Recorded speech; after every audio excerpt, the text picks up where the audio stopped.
Hey, this is Matt once again. Welcome back to the videos. This is the paid request, this time for frame by frame. Thank you so much for that. And for those interested in requesting any type of videos or topics, whatever, feel free to send it either directly to my PayPal or join my Patreon. Both links are down below in the info box. And you wanted me to check out The Idol, Season 1, Episode 1, which I never heard of this show. But this is on HBO. It's from the creator of Euphoria. So already that told me this be a piece of junk, because I think Euphoria is a piece of junk. Sicko junk, in my opinion. Stars Lily Rose Depp, who is Johnny Depp's daughter, who is in that abysmal, terrible, one of the worst comedies I've ever seen called Yoga Hosers. She plays a pop idol star, and a good chunk of the episode is her either getting up in bed, preparing, doing this dance routine, training for it, trying to get her moves down. While she's doing that, she has an assistant who seems very awkward. She almost seemed like, what was that girl in Buffy the Vampire Slayer, who's Buffy's friend? Allison Hannigan or something? No, it just has an awkward feel and movement to her. You also have her manager, played by Hank Azaria, laying on thick with an accent. You have this other lady who will say lines like,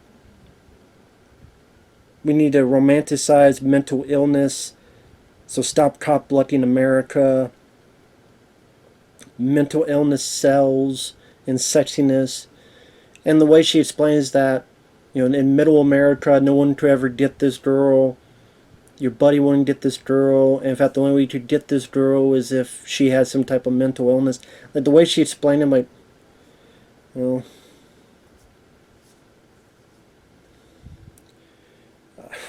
before, let me go on. It's trying to be very sexy. So, for example, she's getting pictures taken, and the whole point, you can tell from the get-go, is about manipulation. How this girl gets easily manipulated, told what to do, and thus that's why by the end of the episode she's easily manipulated by this guru who's a DJ at a club, owns a club, but again, I guess it's some guru that other people fall for, which I don't know why, because this guy didn't seem like anything special. Played by a guy called The Weeknd. What, The Weeknd Update with fucking Norm Macdonald? I wish it was. Rest in peace, Norm Macdonald. By The Weeknd. And The Weeknd, that's not even spelled right. Can't even spell weekend, for fuck's sake. A week, a day, a weekday, fuck all these days. Fuck the whole weekend. I don't know why the hell anyone would give a shit about this guy. He doesn't seem that interesting, doesn't seem that... whatever. But to show just how manipulated this lady can get, and how the very first scene, she's staring at the camera and they're taking pictures, at sexy, at like you oozing sex, at sad, at emotional. So empty facade, just being manipulated. Apparently her character has some type of mental breakdown in the past.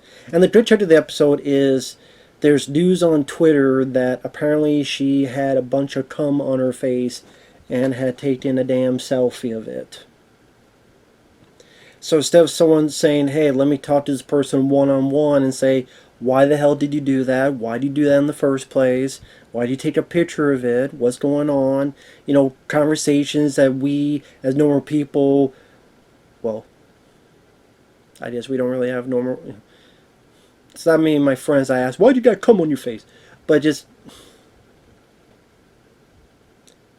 they don't tell her at first because, well, she's very delicate. But 30 minutes into the episode, you do eventually tell her. So instead, now she don't think, well, you're keeping this secret from me. What else you keep it secret from me?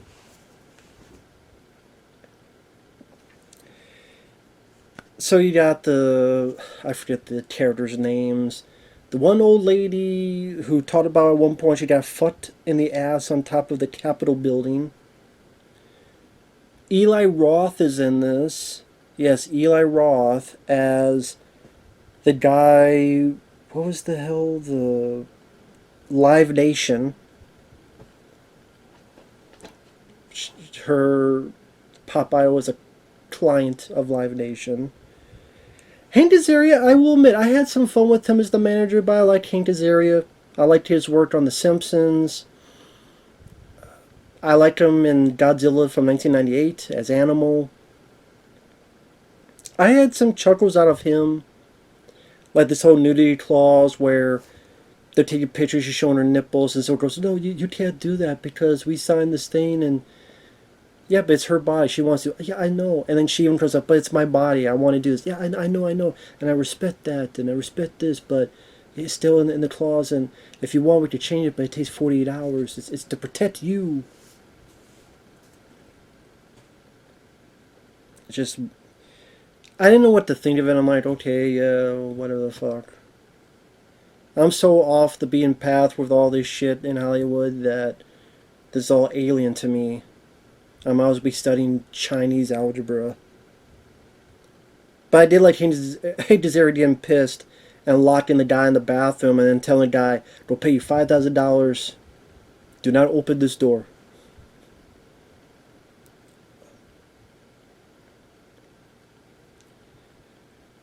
So this lady who's teaching her how to do this dance routine, she finally gets it. She's looked at the crowd, look at her, so it's her trying to please other people. And I get the themes it's going for. Again, exploitation of women, idols trying to please people. Maybe trying to take a bit from Britney Spears. They even mentioned Britney Spears, and then Britney Spears who had the mental illness and all this other stuff that they want to play into.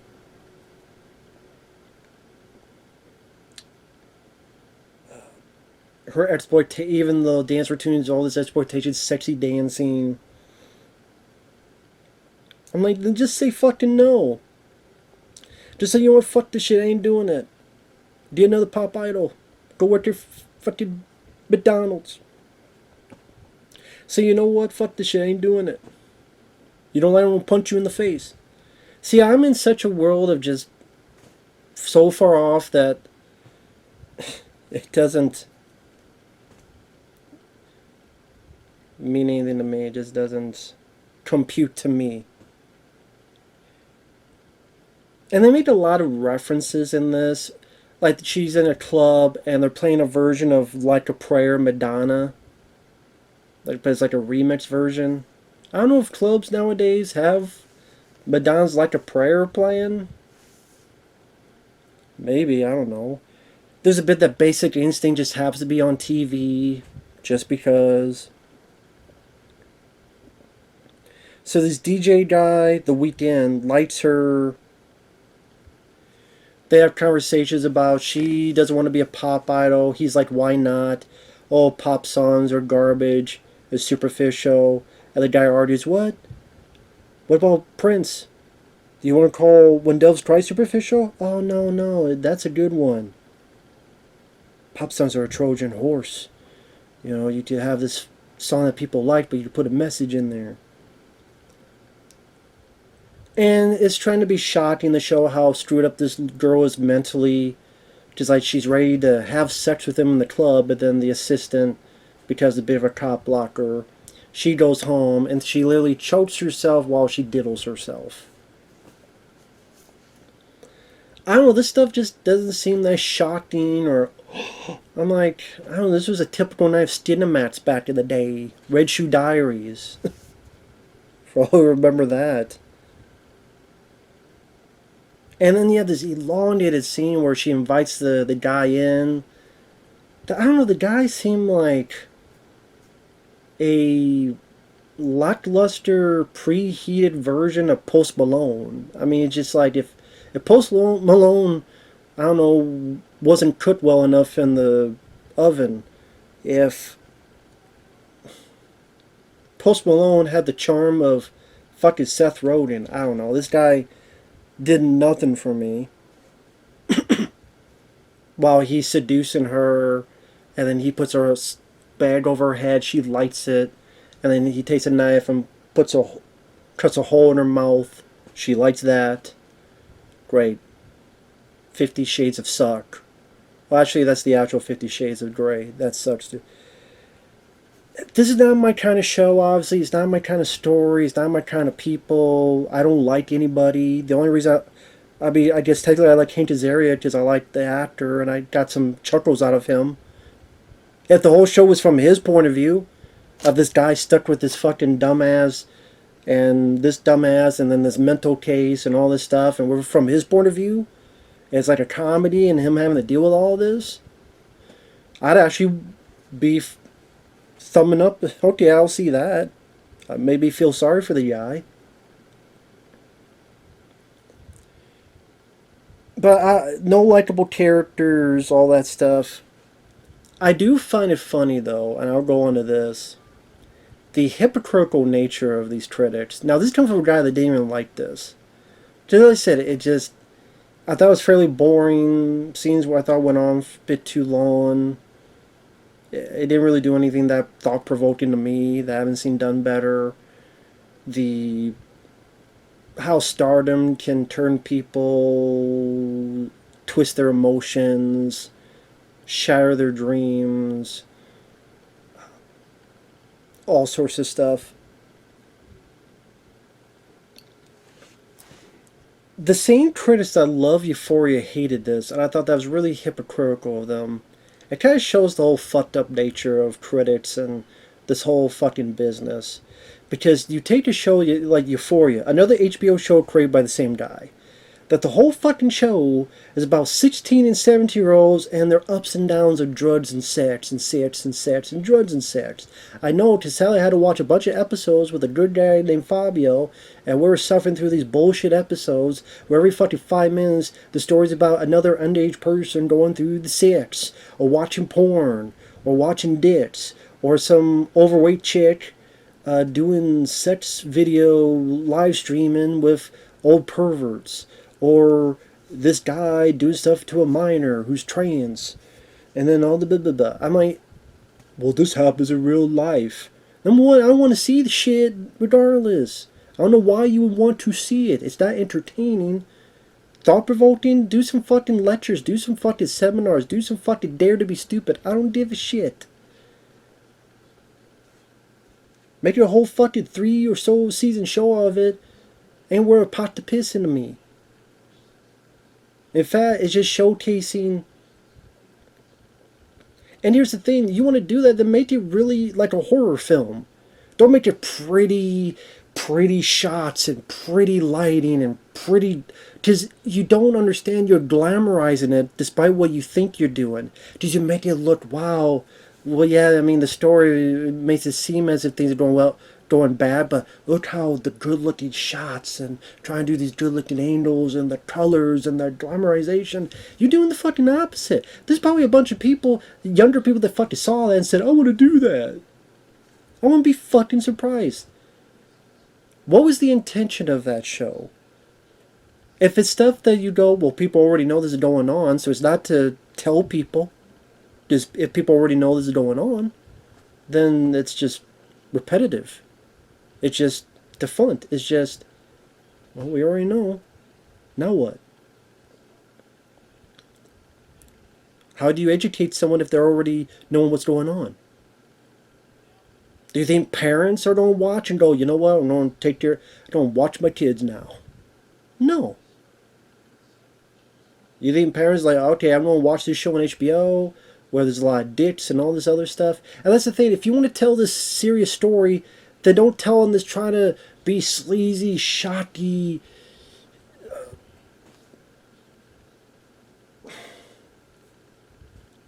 glamorization of it. Like, look at Requiem for a Dream. That hits hard when it comes to drugs, to the point that you watch that, that's a horror film. And the way that guy filmed that, he's like, fuck, I don't ever want to do drugs. I don't want anything of this. That's a way of doing stuff like that on a serious subject. And invoking style in it. Not Euphoria. And I find it crazy that the critiques these critics have of this show, which again, not defending this. I don't think this is good either. But this is easier to watch because it's not dealing with a bunch of underage fucking characters doing a bunch of shit that, I'm sorry, maybe because I'm 40 now, it makes me icky to just even turn on to fucking watch for 5 seconds. Makes me feel like I'm doing something illegal just by watching it. This idea, I don't, sorry. This at least is 23-year-olds and their own baggage. At least Hank Azaria. At least it's not talk about sex every 5 minutes. Just doing every 10 minutes. But the critics go, well, this has no likable characters. It's being graphic. It's being sleazy. So it's the fucking show you fucking gave the past to called Euphoria. No likable characters? Check. Being graphic? Check. You have, I don't know how old the actors are, but you have underage characters looking at fucking porn and dicks and shit online. And all this other stuff. Wasn't there a story where someone did something to a minor, and then that someone, they tried to have the backstory that this guy was thought to be gay, but then blah blah blah, and maybe that's why he decided to be a predator, which I don't know what that says about people who are gay. Like, does that mean if you have a fear of being gay, you don't be a predator? I mean, that's what the show did, not me, folks. Don't blame me. But hey, that's the show that gets, these awards and shove the awards everywhere in every orifice and every hole. Shove this hole. Shove the whole idol. I need the idol, you give me the whip. Yeah, and I'm take the whip, take this whip and go smack this fucking Hollywood in the face. So again, I find it ironic that the show about underage business is the one that gets the praise, but ones that are older people, now is too sleazy, now is too graphic. Nothing of this was as graphic as the shit on Euphoria. So what the fuck are these critics saying?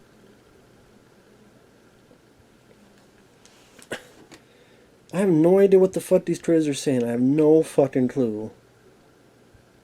I mean, I do, but I don't. Like, I do because I don't like this fucking... I didn't like this either, but... Christ.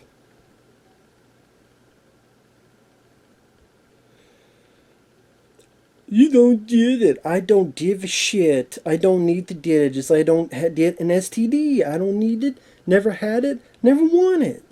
I don't want to get this either. So tough titty. So maybe the creator of the show, maybe he has some issues to work out. I don't fucking know. I don't fucking know. So with that said, as for this, it's getting a lot of bad reviews. Critics are not loving this one. I still thought this was an easier watch than an episode of Euphoria. I really did. So yeah, I find it easy. This was easier to watch, but yet the critics say this is worse. So, and more. I just thought, wow, it's like, okay, a lot of random references: Basic Instinct, Prince, Madonna. Okay, I don't really like the lead character because she seems like a carpet that people are just walking over. No assertiveness. Maybe that's the whole point. Yeah, okay, fine, but still, she's not that interesting of a character so far. And really nothing to make me sympathetic over. And I will also, I'm sorry to say, she has a beautiful body, but the face, maybe because I see her dad in her face, and so that throws me off, but I've seen a lot more beautiful people, I will say that. And I only mention that because of all the onlookers about. I'm like, the girl teaching her the dance, the Asian lady, I thought she was a lot more beautiful. I kept drawing to her, not to Lily Rose Depp. There's an Asian lady who's helping her train. Like, she's doing the moves first and being sexy. I'm like, my eyes on her. Yeah, I like Asians, but I like all women, as long as they're old enough. At least, 30. But my eyes are on her. I'm like, oh, okay. To be fair, I don't know how old that lady is. I would assume old enough. 20, 20 some. I don't even know if they say who that lady was. Let me check where The Idol episode 1 cast. You're not one to talk. I know I'm not one to talk. That's how I can talk, is I know from experience. That's how I know how to talk.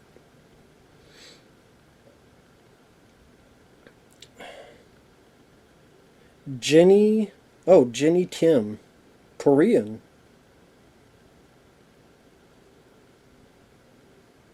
Yeah, that's her. She's 27 years old. Good. Good. Okay. Okay. So she is what? Singer and rapper in South Korea. Huh. Okay. Yeah, her I liked a lot more. I'm gonna show her face. Yeah. Do this in case I have a poster on there. So. But yeah, Lily Rose Depp, I mean, her acting, her character, really nothing did much for me personally. But even regardless of that, like the story wasn't that interesting, wasn't that engaging, wasn't that unique. It was a bit whatever. I mean, again, I've seen more shocking, sleazy stuff back in the day on Cinemax, known as Cinemax. So with that said, thanks for watching. Take care. We will see you later. Bye-bye.